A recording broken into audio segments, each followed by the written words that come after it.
قيل للذين اتقوا ماذا أنزل ربكم قالوا خيرا للذين أحسنوا في هذه الدنيا حسنة.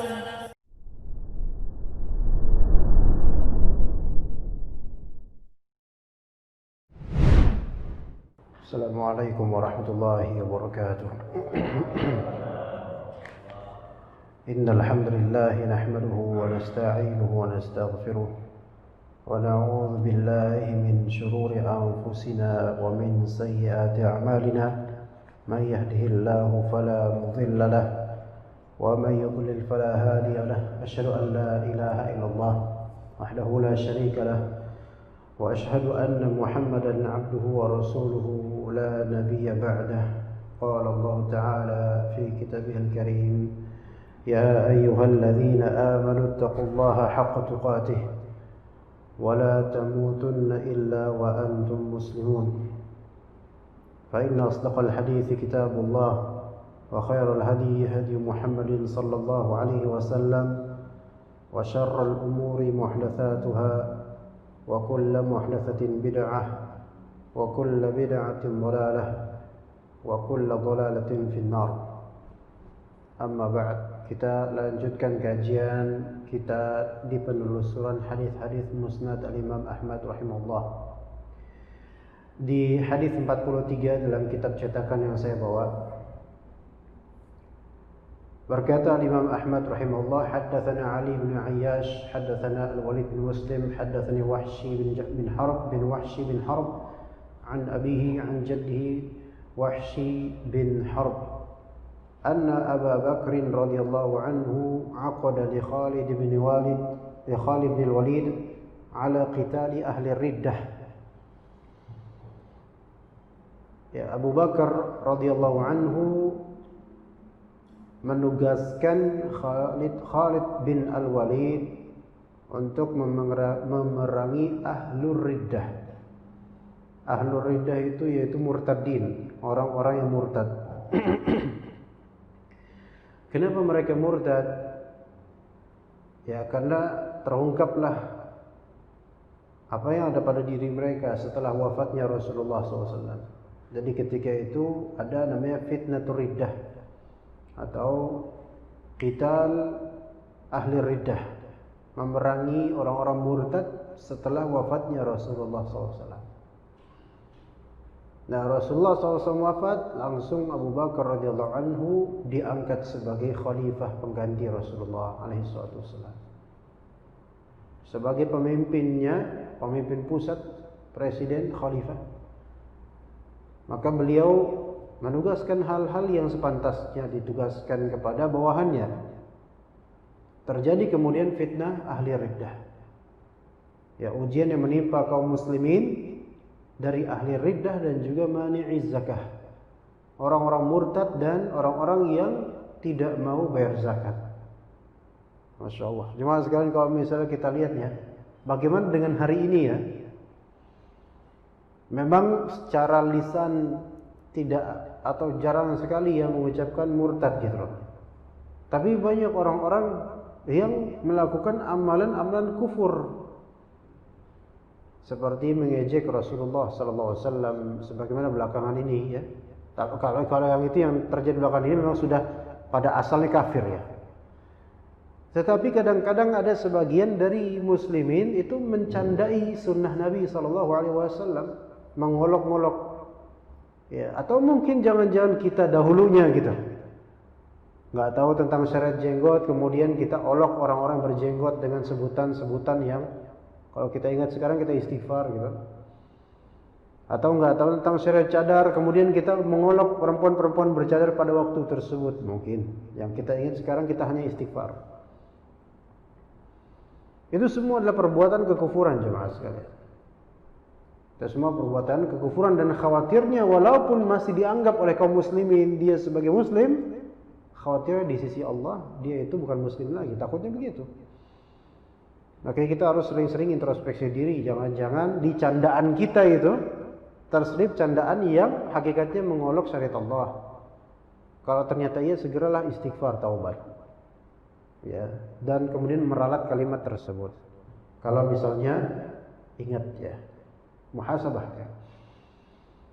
Kemudian mani'uz zakah, orang-orang yang enggan membayar zakat.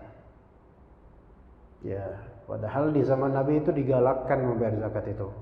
Tapi setelah wafatnya Nabi SAW, mulai beberapa orang tidak mau bayar zakat. Kalau direfleksikan sekarang, kira-kira gimana Pak? Sejujurnya di antara penyebab musibah adalah banyaknya sekarang orang tidak mengenal zakat, alih-alih membayarnya, mengenal aja enggak. Dan juga tolong kita nih ya, kita introspeksi juga. Apakah kita punya properti yang kita jual dan akan menghasilkan laba jika dia dibeli oleh orang? Jika iya, apakah dia nilainya itu kalau sekarang mungkin di atas 55 juta misalnya, atau punya rumah yang bakal dijual gitu loh. Nah, kan berarti kalau itu barang dagangan, berarti dilihat dia bisa sampai nisab nggak gitu. Ternyata lebih, rumah rata-rata 1 miliar misalnya. Ya ketika dia niatkan itu untuk dijual, berarti apa? Bisa kena zakat. Banyak dari kita itu tidak mengindahkan perkara ini gitu loh. Jualan aja udah biar. Dagang, pertokoan, ruko-ruko di mana-mana jemaah sekalian. Kita nggak usah ngeliat tukang cilok yang di pinggir jalan nanya ke tukang cilok udah bayar zakat belum. Mereka nggak sampai segitu, modalnya nggak sampai puluhan juta insya Allah. Bagaimana dengan ruko-ruko? Kita punya toko tidak? Atau kita punya showroom mobil, kita dagang mobil misalnya. Ya, berapa labanya? Berapa modalnya? Gitu kan? Jadi ini perlu diperhatikan. Kalau nggak tahu gimana mau mengamalkan? Sekiranya semua orang berzakat, maksudnya semua pengusaha berzakat sesuai dengan persenannya pada masa haul yang tepat, Anda yakin orang-orang sekarang pandemi itu nggak ada yang miskin, Pak, insya Allah. Udah tertunaikan kecukupan mereka. Tapi memang di kita ini yang namanya Baitul Mal yang ada di zaman Rasulullah, di kita ini belum ada betul-betul secara secara benar gitu. Yang ada mungkin dititipkan ke masjid-masjid. Dan kadang-kadang pengelolaannya di masjid pun tidak benar. Dialokasikannya kadang-kadang untuk hal lain.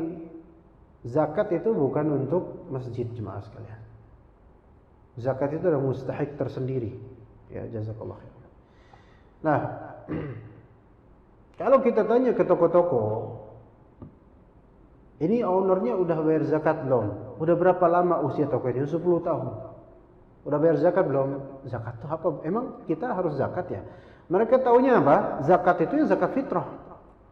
Tok saja, kholas, selesai. Para petani sudah menunaikan zakat belum? Enggak dididik untuk masalah itu. Yang kita khawatirkan banyaknya musibah sekarang itu diantaranya adalah tidak membayar zakat. Ya. Maka fitnah itu terjadi pada masa awal kepemimpinan Abu Bakar radhiyallahu anhu. Kemudian Abu Bakar radhiyallahu anhu menugaskan Khalid bin Al-Walid untuk memerangi ahlur riddah, orang-orang murtad. Baik, kenapa beliau memilih Khalid bin Al-Walid? Maka Abu Bakar berkata, "Inni sami'tu Rasulullah sallallahu alaihi wasallam yaqul." Saya pernah mendengar Rasulullah SAW bersabda, "Ni'ma Abdullahi wa akhul ashirati Khalid bin Al-Walid." Sebaik-baik Abdullah, hamba Allah, dan akhul ashirah, saudara pergaulan, itu Khalid bin Al-Walid. Jadi Khalid bin Al-Walid ini sebaik-baik hamba Allah, kemudian sebaik-baik teman bergaul gitu loh. Khalid bin Al-Walid ini lumayan wataknya Masya Allah gitu ya.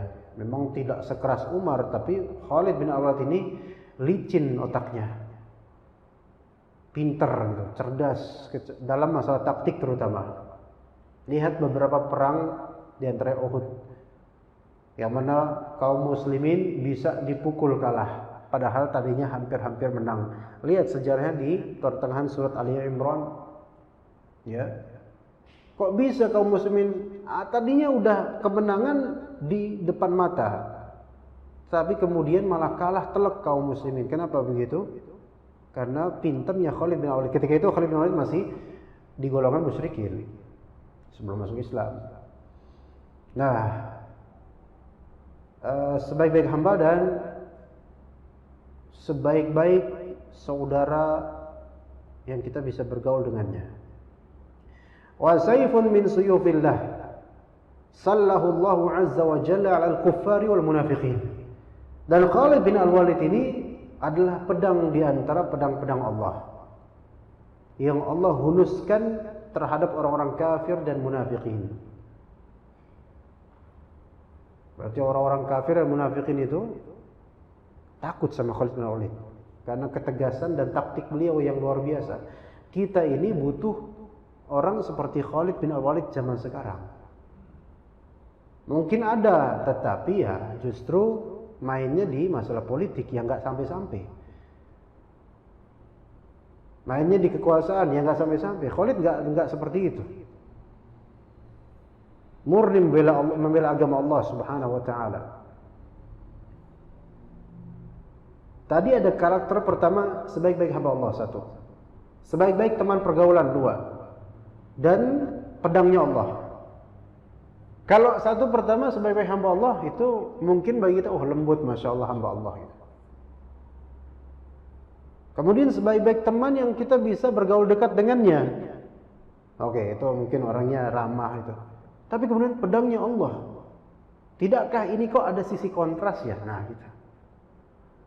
Karena di gambaran kita kalau itu pedang berarti kan ada pertumpahan darah, perlawanan, pembunuhan, peperangan. Tapi kok ni'ma akhul atau akhul ashirah. Sebaik-baik akhul ashirah, saudara pergaulan yang dekat gitu, saudara dekat enak gitu orangnya. Ini menunjukkan jemaah sekalian, orang walaupun pemberani dan cerdas itu tetap dia sebaiknya enak diajak bergaul. Enggak saklek kemudian semua orang diomelin, enggak gitu. Khalid bin Walid ini, siapa di antara kita seberani beliau? Anda yakin belum ada yang seberani beliau untuk zaman sekarang. Selain beliau seorang sahabat yang mulia, beliau memiliki keagungan di sisi Rasulullah juga. Maka Rasulullah SAW itu sampai beliau mengharapkan Khalid itu masuk Islam. Karena Rasulullah sudah mengetahui keutamaan secara zat pada diri Khalid ini. Dan kemudian beliau sebutkan dalam hadis ini, hadisnya dhaif tapi dia sahih dengan beberapa penguat dari riwayat lain. Disebutkan tadi sini apa? Salah satu pedang dari pedang-pedang Allah atas orang-orang kafir dan munafik. Kalau kita ini lebih banyak pedang atas orang muslim. Tapi atas orang kafir dan munafikin tidak. Di antara kisah yang membuktikan beliau ini di antara pedang Allah Ta'ala yang pemberani.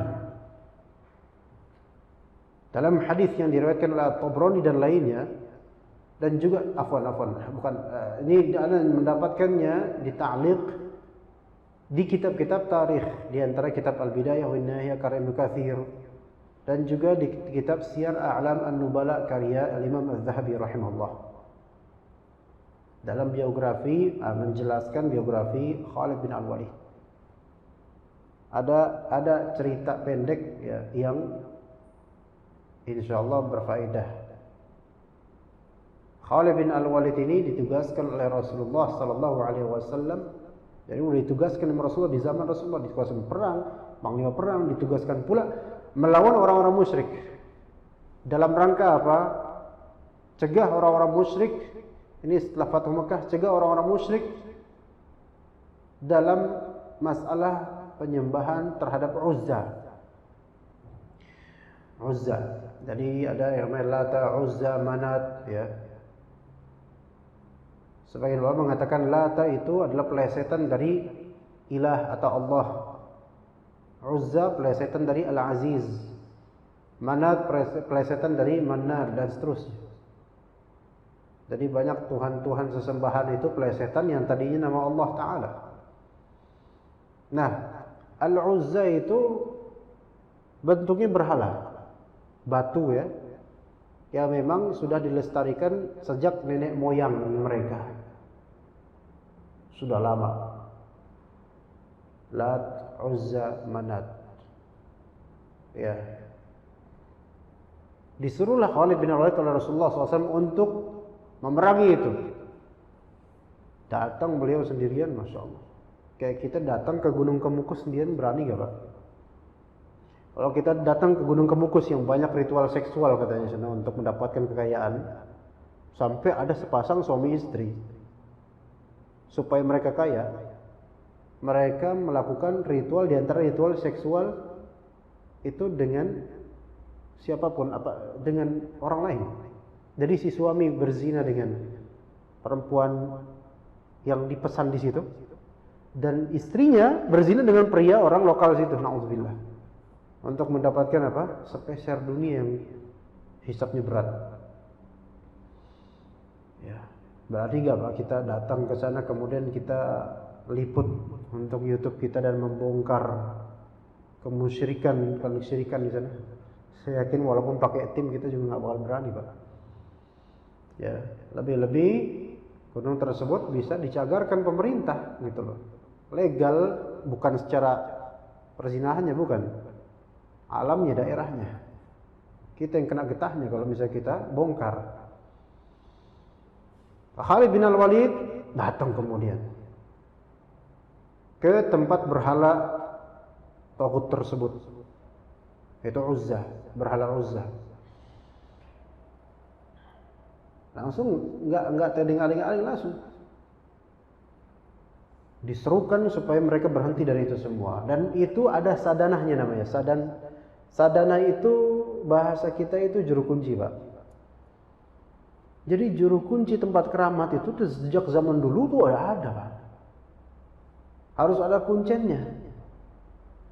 Ya. Juru kuncinya. Juru kuncinya berusaha melawan, tapi ini yang dilawan Khalid bin Walid, nggak bisa. Maka kemudian pada waktunya ditantang sama Khalid bin Walid. Keluarlah kemudian dari bilik patung tersebut, berhala tersebut, keluar dari bilik tersebut seorang perempuan, rambutnya gimbal, kriwel, dan dalam riwayat itu sampai ke arah kaki, rambutnya panjang, dan bajunya semrawut. Itu kalau bahasa sekarang apa ya Pak sekarang? Entah wewe gombel atau apa namanya, jelek ya.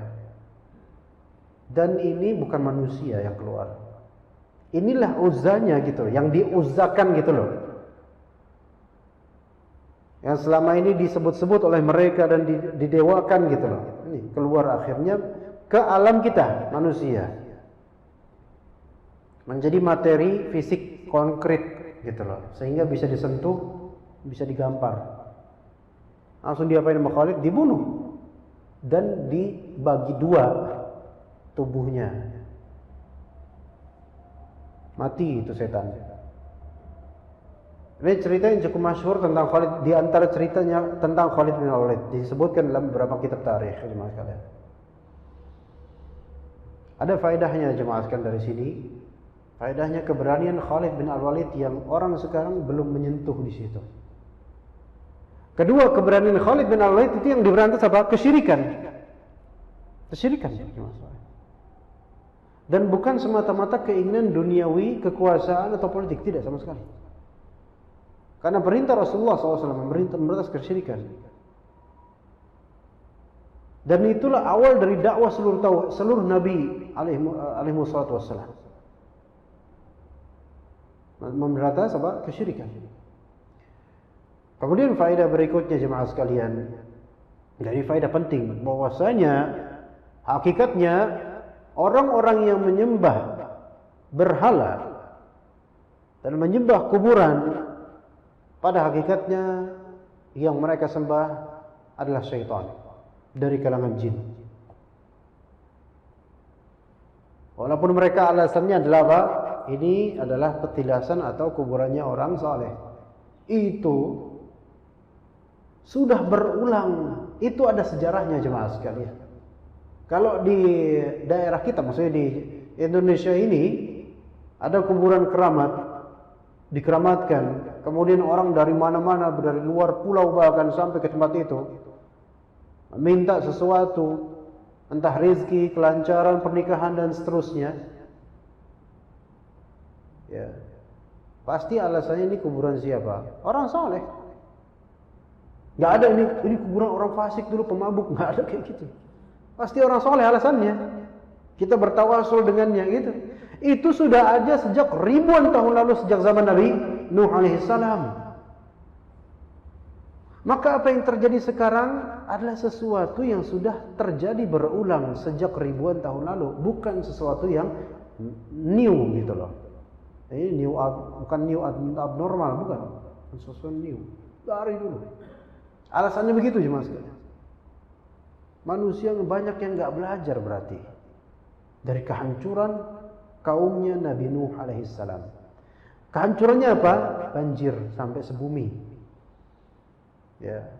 Coba kalau misalnya hamba-hamba Allah pada mengambil ibrah ketika terjadi banjir, ini bisa jadi karena kesyirikan merajalela.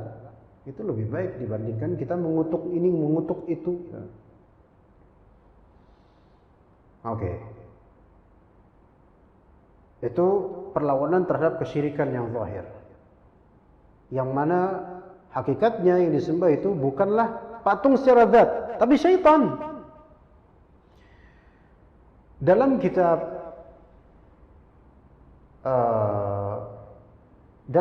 At-Tawassul wal Wasilah, ya, dalam kitab Syekhul Islam Ibnu Taimiyah, Al-Qa'idah Al-Jalilah fi Tawassuli wal Wasilah, karya Syekhul Islam Ibnu Taimiyah rahimahullah. Beliau menyebutkan sekelumit-kelumit kisah di zaman beliau pun banyak seperti itu, yang sampai kemudian para orang-orang yang minta-minta ini di kuburan orang-orang soleh, dan kemudian terdengar suara dari kuburan tersebut. Jangankan suara, kalau suara audio ya, masih audio itu masih, tapi itu udah lumayan Pak. Ya, antum kok ke kuburan dengar suara dari kuburan, itu udah lumayan sakti nih. Ini sampai visual Pak mainnya, audio visual. Syakir langsung kiainya langsung ada di kuburan tersebut. Kira-kira mereka langsung apa? Mentazim, mengagungkan. Oh Pak Yai, Pak Ustaz. Pak udah mati itu Ustaznya. Yang kata Syekhul Islam itu semua adalah perbuatan syaitan. Semua perbuatan syaitan. Kira-kira kalau di zaman sekarang itu terjadi di kuburan tertentu, kira-kira masih banyak nggak Pak yang percaya? Percaya. Banyak. Masih Pak. Dan masih banyak petilasan yang luar biasa pengunjungnya. Ya. Kadang saya berpikir, apa ini pandemi, apa ini banjir dan seterusnya. Di antara penyebabnya adalah kesyirikan yang justru sekarang makin subur, bisa jadi. Di samping kemaksiatan dan kebid'ahan. Nah, begitu jemaah sekalian. Kehadiran syaitan itu kemudian yang disembah oleh orang-orang ini di dunia alam kita kemudian bertasyakul di alam kita, maka itu bisa dihantam gitu. Buktinya itu dalilnya Khalid bin Walid berhasil membunuhnya. Setelah selesai itu dibunuh itu Uzza dari kalangan jin, dari kalangan syaitan, selesai, dan tidak ada lagi Uzza setelah itu. Itu kata Nabi SAW. Telah mati Uzza dan tidak ada lagi Uzza setelah ini, kata Nabi SAW ketika mendengar kabar Khalid bin Walid telah membunuh syaitan tersebut. Dan kata Syekh Shalih Al-Fauzan rahimahullah, itu yang dibunuh oleh Khalid bin Al-Walid adalah syaitan. Dan pada hakikatnya kata beliau, mereka itu bukan menyembah patung semata, tapi yang disembah adalah syaitan. Begitu jemaah sekalian. Itu di antara faedah, ya. Ya kalau sekarang udah tidak heran kok Pak, kita punya Android, bisa live streaming, bisa ini, bisa itu. Teknologi luar biasa. Kesyirikan lebih dipasarkan lagi Pak. Marketing kesyirikan sekarang itu lebih gencar dibandingkan ketika kita ini di zaman 90-an. Mungkin di bapak-bapak zaman 80-an atau 70-an. Marketing kesyirikan sekarang itu lebih halus, lebih masif, lebih mengandalkan teknologi,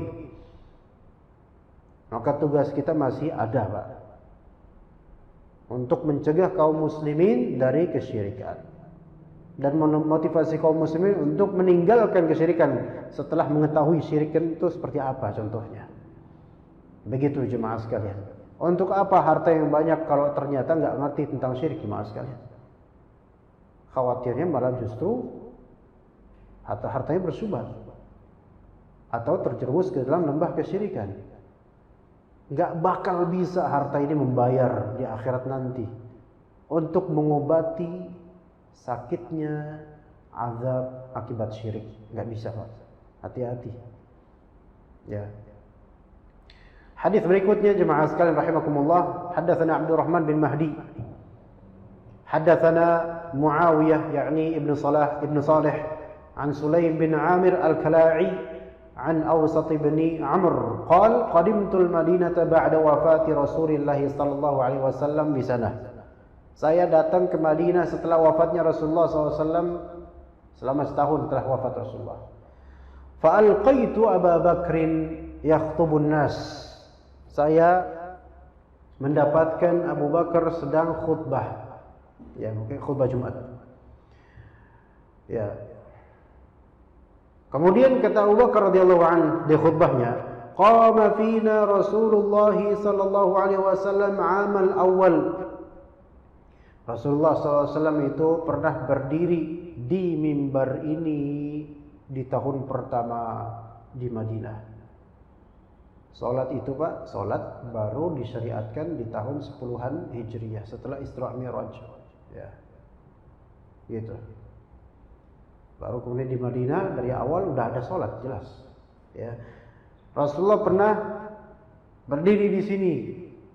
Kemudian di mimbar ini khutbah dengan khutbah semisal ini. Maka beliau kemudian menyebutkan, dan ini hadis ini sudah berulang-ulang di majelis kita ini, tapi kita ulang terus, Pak, karena relevan sekali untuk masa pandemi juga.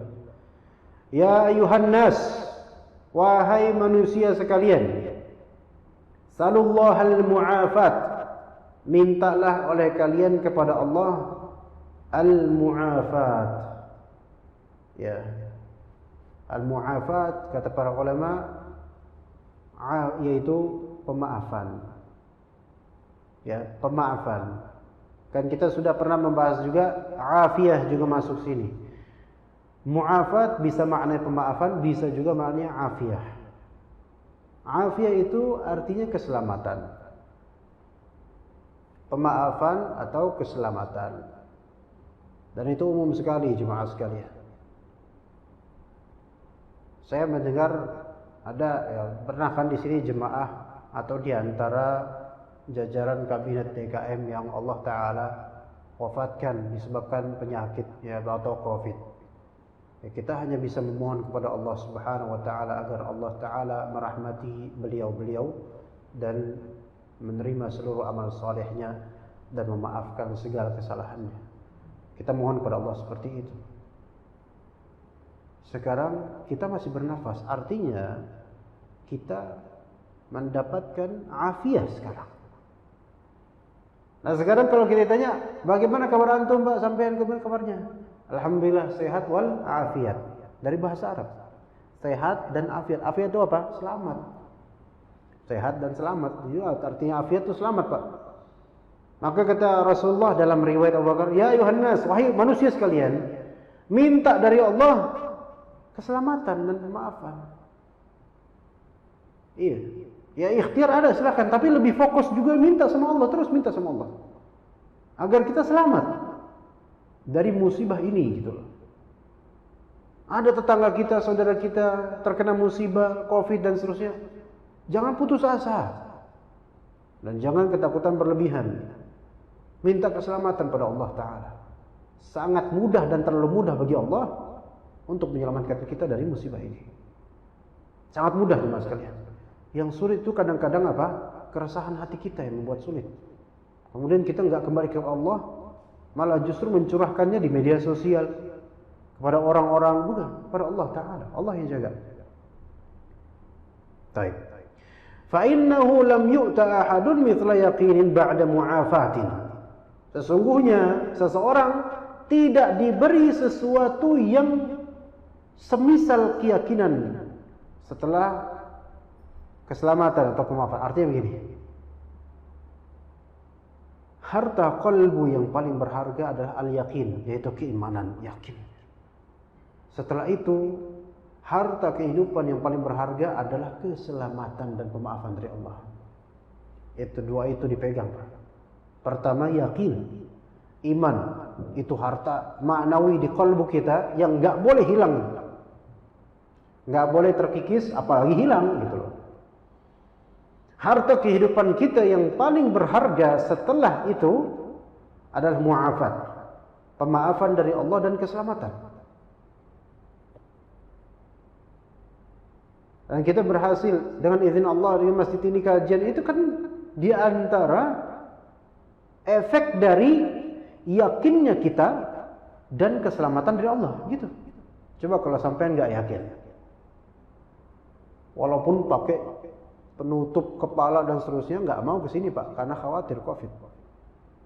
Tapi karena kesampean yakin insya Allah Allah jaga saya, nggak masalah, nggak masalah. Tiap hari bahkan sholat di masjid. Setelah yakin itu apa? Allah berikan apa? Keselamatan. Berarti selama ini kalau kita alhamdulillah Allah berikan kesehatan, maksudnya kesehatan di sini adalah selamat dari virus-virus tersebut, itu menunjukkan Allah Ta'ala telah memberikan kita dua hal yang terbaik di kehidupan kita saat ini. Iman dan keselamatan dari sisi kesehatan dan keamanan. Alhamdulillah. Oke. Wala ashadda min ribatin ba'da kufrin. Tidak ada hal yang paling besar kejelekannya setelah keraguan, dari kepada keraguan setelah kekufuran. Artinya hal yang paling buruk sebaliknya adalah kekufuran. Setelah itu paling buruk adalah keraguan. Hati-hati semua sekalian. Maka Anda sangat-sangat memesan dan mewasiatkan kepada diri Anda dan juga kaum muslimin agar ketika sehat dan Allah Ta'ala sudah bekali kita iman, jangan diganti dengan keraguan. Kalau Allah Ta'ala sudah menjadikan kalbu kita yakin, insya Allah saya ke masjid nggak apa-apa, jangan sampean ganti dengan keraguan Pak. Jangan ke masjid. Bukti sampai sekarang Allah jaga, alhamdulillah. Ke masjid Pak. Jangan ragu. Maksudnya jangan ragu di sini.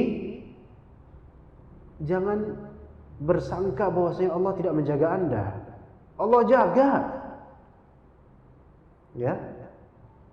Kemudian jangan sampai keraguan itu lama-lama berubah menjadi kekufuran. Insya Allah tidak ini, insya Allah jangan sampai, insya Allah jangan. Tapi betapa banyaknya orang murtad diawali dari apa? Keraguan. Kajian Ustaz Izar kapan Pak? Besok pagi atau besok malam Pak? Subuh tak? Subuh ya. Ana mendengar dari kisah beliau, Ustaz Nizar mengisahkan ada ibu bapak di Bekasi, anaknya kuliah di Depok. Ya. Bolak-balik Depok capek tuh, perempuan. Akhirnya anaknya minta apa? Minta kos aja di daerah Depok aja, lebih nggak capek. Akhirnya dikasih karena ya kesian ya. Tapi ending cerita lah biar singkat. Kalau mau lebih lengkapnya tanya beliau aja besok. Ya, ini cerita dari beliau. Anaknya murtad. Padahal tadinya apa?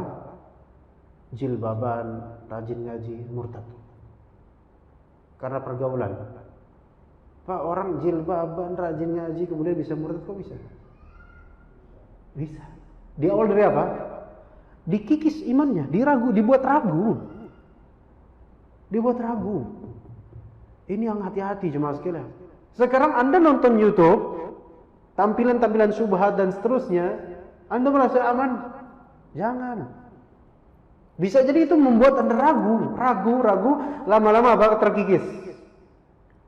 Tebing kalau udah terkikis Pak, tinggal jurang, ya lama-lama hancur bro. Hati-hati jemaah sekalian, ini peringatan. Dan Anda harus yakin, kita harus yakin jemaah sekalian. Ini pandemi saat ini, jangan Anda kira musibah ini buruk secara total untuk kaum muslimin. ini nikmat, atau kalau kata orang barat itu blessed in disguise. Ya. Ada keberkahan di balik ini. Ada orang yang makin dekat pada Allah gara-gara musibah pandemi ada. Ya, ada orang yang mungkin memiliki kekayaan Masya Allah, karena pandemi dia kemudian semakin dekat pada Allah. Ada. Ya Allahumma shalli ala nafi'ah. Maka jangan ganti iman dan yakin ini dengan keraguan-raguan. Yakinlah bahwasanya Allah menjaga Anda ke masjid, jemaah sekalian. Jangan ganti keyakinan tersebut. Wa alaikum bisidq, dan wajib atas kalian jujur. Fa innahu yahdi ilal bir wa huma fil jannah. Kejujuran itu akan mengantarkan menuju albir. Albir ini artinya adalah kebaikan atau amalan baik. Orang yang jujur dalam beramal, jujur dalam beriman, jujur dalam mengatakan saya beriman, dia akan selalu termotivasi untuk beramal soleh. Coba kalau misalnya kita sedekah untuk mendapatkan like dan subscribe, contoh, ya cuma dapetin itu. Nanti kalau misalnya nggak diliput, kita nggak semangat, Pak. Karena apa? Selama ini ternyata kita sedekah nggak jujur. Karena kita sedekah itu ada yang nonton selama ini, dan kita senang banyak yang nonton, makin banyak makin senang. Tapi coba kalau misalnya kita membiasakan sedekah dengan jujur, baik dengan terang-terangan ataupun tersembunyi, itu terserah Allah membebaskan. In tubdu shadaqati fa ni'mahi. Kalau kalian menzahirkan sedekah silakan, bagus. Wa in tukhfuha wa tu'tuha al-fuqara fa huwa khairul lakum. Kalau misalnya kalian menyembunyikan sedekah dan memberikan kepada orang fakir, itu lebih baik buat kalian. Terserah mau terang-terangan atau tidak, yang penting harus jujur dulu. Kenapa harus jujur? Supaya amalannya tidak terhenti ketika hanya Allah yang melihatnya. Banyak orang beramal soleh karena dilihat sesiapa selain Allah. Akhirnya ketika makhluk lain tidak ada yang melihat kecuali Allah, Allah sebagai Khalik, hanya Allah melihat, dia berhenti dari ketaatan tersebut. Berarti nggak jujur dia. Maka kejujuran itu mengantarkan istiqamah menuju perbuatan baik. Dan keduanya, yaitu jujur dan juga albir, kebaikan, itu tempatnya di surga. Kemudian kata Nabi SAW, wa iyyakum wal kadhib, hati-hati jangan berdusta, jauhi dusta. Fa innahu yahdi ilal fujur. Kedustaan itu mengantarkan kepada kefajiran, kefasikan, jauh dari ketaatan. Kebiasaan bohong. Ada orang kebiasaan bohong karena gengsi, Pak. Ya. Ada orang kebiasaan bohong karena gengsi, jadinya karena dia kebiasaan bohong, akhirnya setiap cerita tentang dirinya selalu dia bohong demi orang nggak tahu bahwa nasibnya itu semerawut gitu loh. Ada orang seperti itu, gengsi. Oh kemarin saya beli ini, beli itu, ternyata padahal dia nggak beli. Kebiasaan cerita kayak gitu, akhirnya dia akan repot sendiri suatu ketika dengan cerita-ceritanya, cerita buatannya itu. Wahuma finnar, kedustaan dan juga kefajiran, kedua-duanya itu tempatnya di neraka. Nauzubillah. Baik, lanjut hadis berikutnya jemaah sekalian dengan sanadnya dari Aisyah dari Abu Bakar radhiyallahu anhu. Tapi hadis ini sanadnya dhaif. Cuma disebutkan di sini maka saya hanya menyebutkannya. Ketika Abu Bakar lamma hadaratul wafat, ketika kematian datang kepada Abu Bakar, itu mau wafat maka bertanya Abu Bakar, ayyuha yaumin hadza, hari apa ini? Maka para hadirin maksudnya orang-orang yang ngelayat atau apa, orang-orang yang apa, mengunjungin beliau menjawab, yaumul itsnain, hari Senin. Oh ya, baik. Ya. Kita lanjut ba'da adzan insyaallah taala. Alhamdulillah, wassalatu wassalamu ala Rasulillah, amma ba'd. Jadi ketika menjelang wafatnya beliau radhiyallahu anhu, beliau bertanya, ayu yaumin hadza, hari apa ini? Maka kata para sahabat, yaumul itsnain, sekarang hari Senin. Maka kemudian kata Abu Bakar radhiyallahu anhu, dan ini anak belum memastikan beliau wafat hari apa ya. Fa in mittu min lailati, kalau misalnya aku mati di malamku ini, fala tantaziru biya al-ghad, maka jangan tunggu esok hari. Kenapa? Fa inna ahabbal ayyami wal layali ilayya aqrabuha min Rasulillah SAW. Karena hari ataupun malam yang paling aku cintai adalah hari yang mana ketika itu aku paling dekat dengan Rasulullah SAW. Hadis dhaif, sanadnya dhaif. Tapi maksud dari kalimat beliau ini adalah beliau mengharapkan mati di hari yang sama dengan wafatnya Rasulullah SAW atau lahirnya Rasulullah SAW. Tapi ala kulli hal mati kapanpun beliau sangat menginginkan kedekatan dengan Nabi SAW walaupun setelah wafat. Ini menunjukkan cintanya beliau radhiyallahu anhu kepada Nabi kita alaihi wasallam. Hanya saja bagaimana dengan kita? Kita udahlah, itu Abu Bakar. Yang mana iman Abu Bakar itu iman paling tinggi di umat Islam ini setelah iman Rasulullah SAW. Apa yang membuat Abu Bakar istimewa jemaah sekalian? Padahal hadis riwayat beliau itu tidak begitu banyak. Maksudnya tidak sebanyak yang lainnya. Dan mungkin tampak di dalam amal Abu Bakar itu enggak begitu sering gitu ya. Memang Abu Bakar itu selalu yang pertama tapinya. Itu keutamaan beliau, selalu yang pertama. Dan Umar sampai pernah dalam hadis Umar sampai kalah walaupun Umar udah berusaha untuk membalap, kalah lagi. Dan dari sisi yang terpenting adalah Abu Bakar memiliki qalbu lembut yang kadarnya itu hanya Allah yang tahu, melebihi kadar iman seorang pun dari kaum muslimin manapun. Artinya jemaah sekalian, ada kalanya seseorang amalannya sederhana secara zahir, tapi qalbu dia beda. Betul-betul untuk Allah itu amalan. Ada. Sehingga zahirnya di mata manusia dia biasa amalannya, tapi di sisi Allah dia tinggi sekali derajatnya. Ini masalah qalbu jemaah sekalian. Jadi qalbu ini penunjang pahala yang sangat besar kalau niatnya benar. Dan seseorang tidak bisa dia berdekatan dengan Rasulullah di akhirat nanti kecuali qalbunya selamat.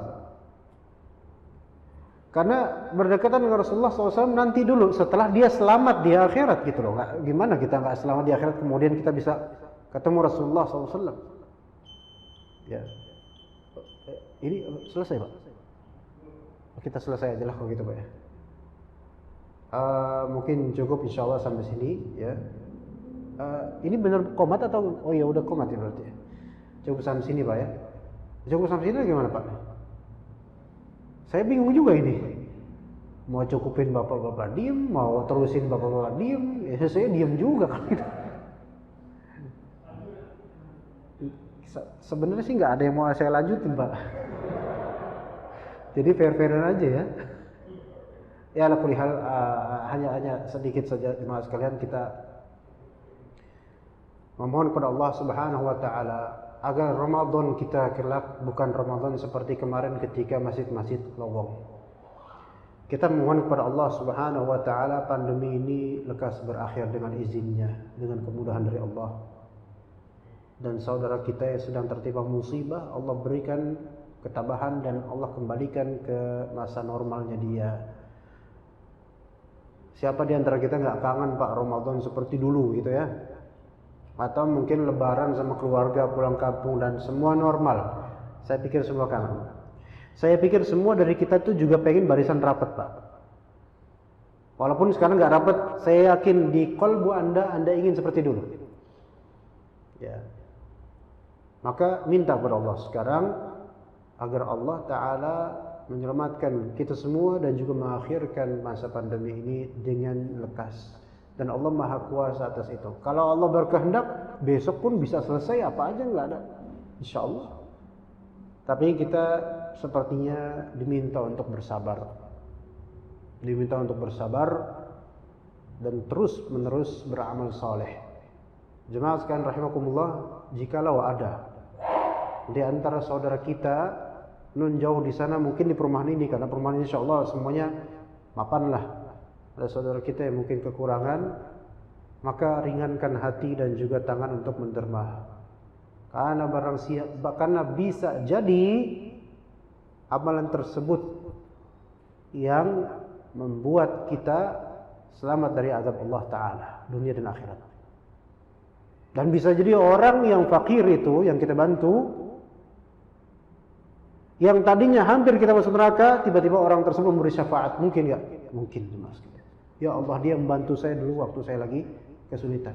Kalau anjing saja di zaman Bani Israel dibantu untuk dapat minum oleh seorang pelacur perzina, Allah ampuni kok itu perzina. Maka apalah lagi kalau kita menolong orang yang sedang sulit saat ini, apalagi orang tersebut kita kenal baik dan soleh, maka lebih berharga jauh jemaah sekalian. Maka itu pesan saya untuk diri saya dan juga jemaah sekalian.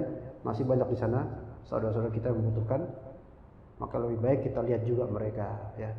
Semoga bermanfaat kajian ini untuk anak dan juga rekan-rekan jemaah sekalian dan juga yang menonton secara live. Jazakumullah khairul jazaa wa sallallahu ala nabiyina Muhammad wa ala alihi wa sahbihi ajma'in. Subhanakallahumma bihamdika asyhadu an la ilaha illa anta astaghfiruka wa atubu ilaik. Wassalamu alaikum warahmatullahi wabarakatuh.